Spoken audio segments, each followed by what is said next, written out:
What is the aerial perspective?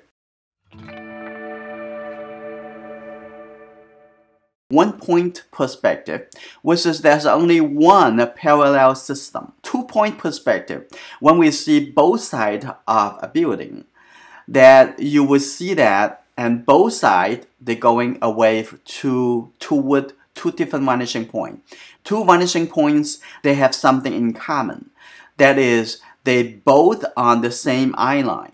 The other side is still the same. So it's the same eye line. So however they're going to disappear into, that two vanishing points should be on the same horizon line with the eye line.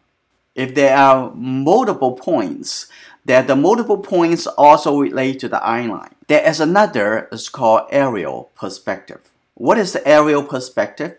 Aerial perspective is about through the air in the space. The object closer to us, we see clear, more details, and more contrast.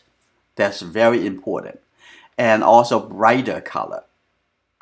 Just like a flower, when it gets closer to you, you will see a lot more vivid details. And also, you can see the light side and the shadow side is a lot more contrast. If the same object, farther away from us, the contrast will get less and less and less. And farther away, it kind of disappear. Let's take a look at, in this artwork, how aerial perspective would apply. I know there is some dark color in the background, but however, the contrast a lot. The light color over here and the dark color, and create a very big contrast, taking a lot of attention away. And also the two painting on the side with the midground. The midground also taking a lot of attention because there's a space in the air, there's dust and moisture.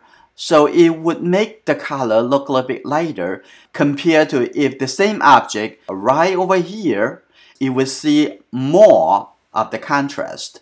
Dark color is darker, light color is lighter. But when getting close to the middle ground, the darkest color is going to get a little bit lighter. The light color get a little bit darker and farther away like this. I already did a markup, so I want to show you how it should look like. Take a look. What did I do? I make this contrast a little less. I make the contrast over here a little bit less. And also the contrast over here a little bit less. And now it looks like this is more space in between. Those middle objects, they are not jumping out to us. And we would notice the foreground objects before we're looking into the distance. I hope that you learned something through this lesson. And then you will have more appreciation for perspective. Thank you for learning with me. If you're not a member yet, please join us. Any support that you can give would help to continue making more lessons. If this is your first time here, please subscribe and turn on notification. I will see you in my next lesson.